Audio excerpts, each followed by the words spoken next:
찬미 예수님, 오늘도 주님의 은총과 평화 안에서 하루를 시작하는 모든 분들께 진정한 구세주이신 예수 그리스도의 빛이 가득하시기를 기도드립니다. 오늘 복음은 우리에게 신앙 고백의 진정한 의미와 십자가의 필연성에 대한 깊은 성찰을 제공합니다. 복음. 예수님은 하느님의 그리스도이십니다.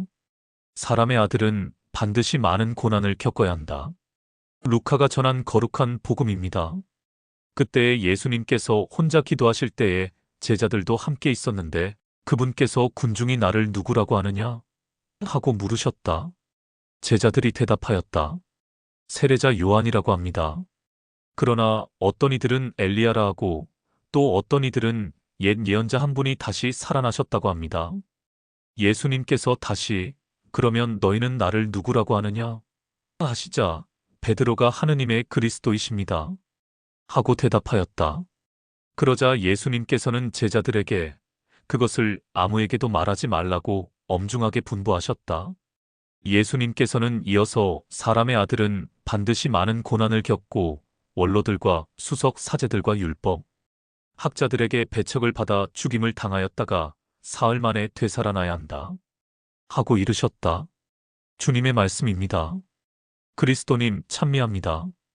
강론을 시작하겠습니다. 사랑하는 형제자매 여러분, 오늘 복음에서 우리는 신앙의 가장 핵심적인 순간을 목격합니다.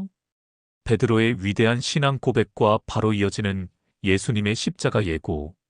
이 두 사건은 단순히 연속된 사건이 아니라 깊이 연결된 하나의 진리를 보여줍니다.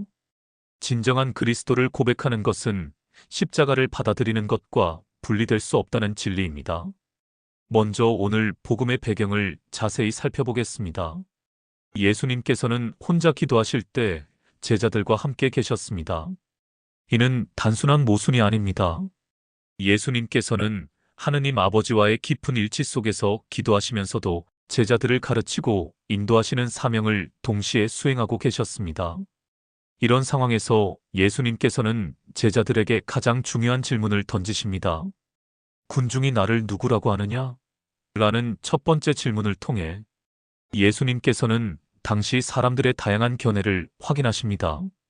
세례자 요한, 엘리야, 옛 예언자 중 한 분이 다시 살아나신 분. 이 모든 대답들은 예수님을 존경하고 있음을 보여주지만 동시에 그분의 진정한 정체성을 파악하지 못하고 있음을 드러냅니다. 그리고 나서 예수님께서는 더욱 중요한 질문을 던지십니다. 그러면 너희는 나를 누구라고 하느냐? 이 질문은 모든 그리스도인에게 던져지는 근본적인 질문입니다. 다른 사람들의 견해가 아닌 나 자신의 신앙 고백을 요구하는 질문입니다. 오늘 말씀이 우리에게 전하는 깊은 의미를 5가지로 나누어 살펴보겠습니다.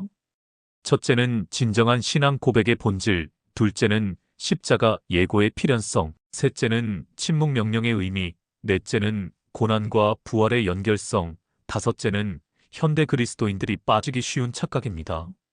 첫 번째 주제로 진정한 신앙 고백의 본질에 대해 깊이 묵상해 보겠습니다. 베드로의 대답 하느님의 그리스도이십니다는 단순한 지적 인정이 아닙니다. 이는 예수님을 하느님께서 보내신 구세주, 메시아로 고백하는 것입니다.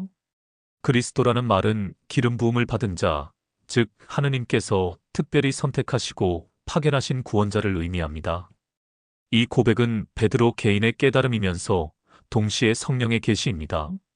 인간의 이성이나 경험만으로는 예수님의 진정한 정체성을 완전히 파악할 수 없습니다. 하느님의 은총과 성령의 도우심이 있어야 비로소 예수님을 그리스도로 고백할 수 있습니다. 그런데 여기서 주목해야 할 것은 베드로의 고백이 완전하지 않았다는 점입니다. 그는 예수님을 그리스도로 인정했지만 그 그리스도가 어떤 방식으로 구원을 이루실지는 이해하지 못했습니다. 그는 아마도 정치적 메시아, 군사적 해방자로서의 그리스도를 상상했을 것입니다. 현대를 사는 우리도 비슷한 한계를 가지고 있습니다. 우리는 예수님을 구세주로 고백하면서도 종종 우리가 원하는 방식의 구원자로 만들려고 합니다. 기적과 축복만 주시는 하느님, 고통과 어려움은 모두 제거해 주시는 하느님을 기대합니다. 하지만 진정한 신앙 고백은 하느님의 방식을 온전히 받아들이는 것입니다. 신앙 고백의 진정성은 그 결과로 판단됩니다. 입으로만 예수님은 그리스도이십니다라고 말하는 것이 아니라 삶으로 그 고백을 증명해야 합니다. 예수님의 가르침을 실천하고 그분의 길을 따라가며 그분처럼 사랑하고 봉사할 때 비로소 진정한 신앙 고백이 됩니다. 두 번째 주제로 십자가 예고의 필연성에 대해 말씀드리겠습니다. 베드로의 신앙 고백 직후 예수님께서는 곧바로 십자가의 길을 예고하십니다. 이는 우연이 아닙니다. 진정한 그리스도를 아는 것은 곧 십자가를 이해하는 것과 직결되기 때문입니다. 사람의 아들은 반드시 많은 고난을 겪어야 한다는 말씀에서 반드시라는 표현에 주목해야 합니다. 이는 선택사항이 아니라 필연적 과정임을 의미합니다. 왜 고난이 필연적일까요? 첫째, 죄악된 세상에서 완전한 선은 필연적으로 저항을 받습니다. 예수님의 완전한 사랑과 진리는 기득권자들의 이익과 충돌할 수밖에 없었습니다. 원로들, 수석 사제들, 율법 학자들이 예수님을 배척한 것은 예수님이 그들의 권위와 기득권에 도전했기 때문입니다. 둘째, 구원은 대가 없이 이루어질 수 없습니다. 인간의 죄악과 하느님의 의로움 사이의 간격을 메우기 위해서는 완전한 희생이 필요했습니다. 예수님께서는 이 희생을 기꺼이 감당하심으로써 인류 구원의 길을 여셨습니다. 셋째, 고난을 통해서만 진정한 사랑이 증명됩니다. 쉽고 편한 상황에서의 사랑은 진정성을 의심받을 수 있지만 고난과 죽음까지도 감수하는 사랑은 의심의 여지가 없습니다. 십자가는 하느님 사랑의 최고 표현입니다. 넷째, 고난은 구원의 방법이자 가르침입니다. 예수님께서는 십자가를 통해 우리에게 진정한 사랑의 의미를 가르치셨습니다. 자기 희생과 헌신, 용서와 화해의 진정한 모습을 보여주셨습니다. 현대 교회에서는 때때로 번영신학이라는 이름으로 십자가를 회피하려는 경향이 있습니다. 믿기만 하면 모든 것이 형통하고 아프지도 않고 가난하지도 않을 것이라고 가르치는 것입니다. 그러나 이는 복음의 핵심을 놓친 위험한 가르침입니다. 세 번째 주제로 침묵 명령의 의미에 대해 깊이 살펴보겠습니다. 베드로의 신앙 고백 후 예수님께서는 제자들에게 그것을 아무에게도 말하지 말라고 엄중하게 분부하셨습니다. 이는 언뜻 이해하기 어려운 명령입니다. 왜 예수님께서는 당신이 그리스도라는 사실을 숨기시려 했을까요? 첫째, 때가 아직 이르렀기 때문입니다. 예수님의 공생활은 하느님의 완전한 계획에 따라 진행되었습니다. 십자가와 부활이라는 결정적 순간이 오기 전에 성급하게 메시아임을 공표한다면 사람들의 잘못된 기대와 오해를 불러일으킬 수 있었습니다. 둘째, 당시 메시아에 대한 잘못된 이해 때문입니다. 유대인들은 정치적이고 군사적인 메시아를 기대하고 있었습니다. 로마의 압제에서 해방시켜줄 강력한 지도자를 원했습니다.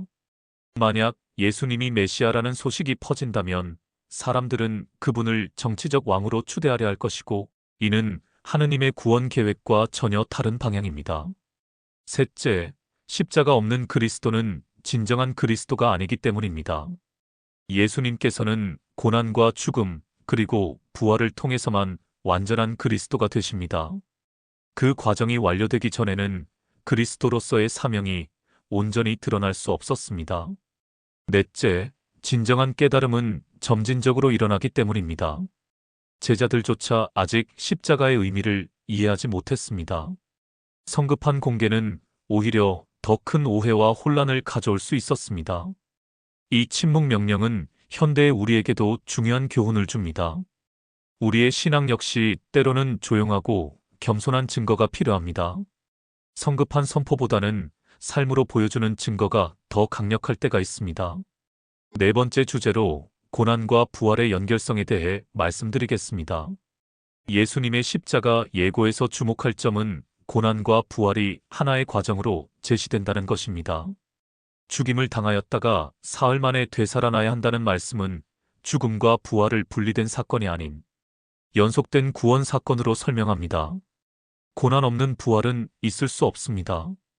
이는 단순히 시간적 순서의 문제가 아니라 본질적 연관성의 문제입니다.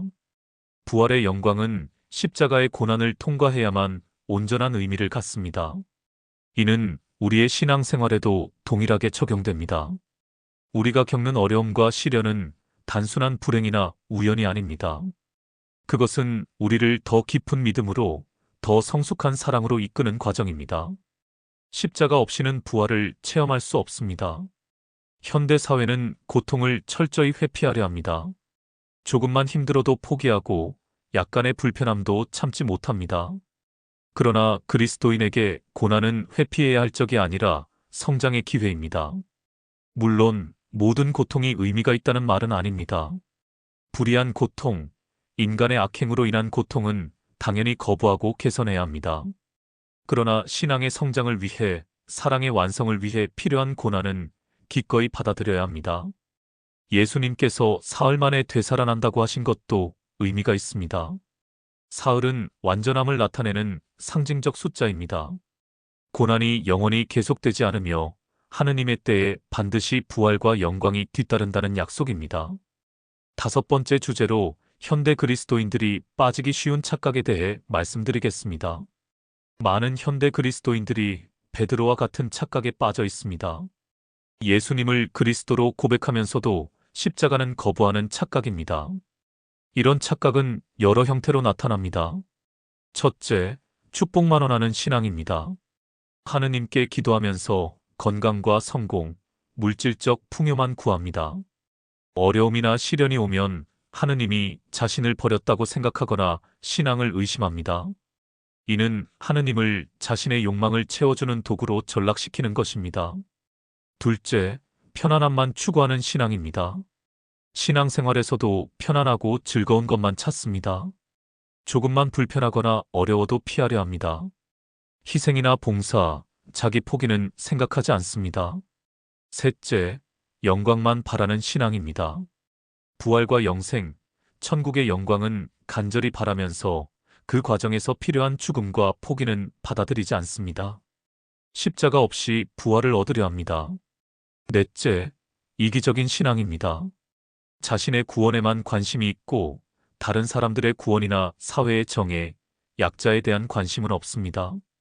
예수님의 사랑과 봉사는 외면하고 개인적 복만 추구합니다. 다섯째, 형식적인 신앙입니다.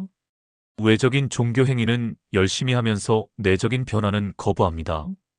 미사 참례, 기도, 봉사 등은 하지만 교만과 이기심, 미움과 시기는 그대로 간직합니다. 이런 착각들은 모두 십자가를 거부하는 신앙에서 비롯됩니다. 진정한 그리스도인이 되려면 예수님처럼 십자가를 지고 따라가야 합니다. 이제 오늘 말씀을 우리 삶에 구체적으로 적용해 보겠습니다. 첫째, 나에게 예수님은 누구인지 진지하게 성찰해 봅시다. 단순히 종교적 인물이나 위대한 스승 정도가 아니라 진정한 구세주, 내 삶의 주인으로 받아들이고 있는지 점검해 봅시다. 둘째, 내가 거부하고 있는 십자가는 무엇인지 찾아봅시다. 어떤 어려움을 피하려 하고 있는지, 어떤 희생을 거부하고 있는지, 어떤 변화를 미루고 있는지 솔직하게 성찰해 봅시다. 셋째, 고난의 의미를 새롭게 발견합시다. 내가 겪는 어려움이 단순한 불행이 아니라 성장과 성화의 기회임을 깨달아 봅시다. 고난을 통해 하느님이 무엇을 가르치시려 하는지 귀 기울여 봅시다. 넷째, 진정한 신앙 고백을 실천합시다. 말로만이 아니라 삶으로 예수님이 그리스도임을 증거합시다. 예수님의 가르침을 실천하고 그분의 사랑을 나누며 그분의 길을 따라갑시다. 다섯째, 십자가와 부활의 연결성을 기억합시다. 현재의 어려움이 영원하지 않으며 하느님의 때에 반드시 부활의 기쁨이 올 것임을 믿고 인내합시다. 여섯째, 겸손한 신앙을 실천합시다. 성급하게 드러내려 하지 말고 조용히 깊어지는 신앙을 추구합시다. 삶으로 보여주는 증거가 말로 하는 선포보다 더 강력함을 기억합시다. 일곱째, 올바른 메시아관을 가집시다.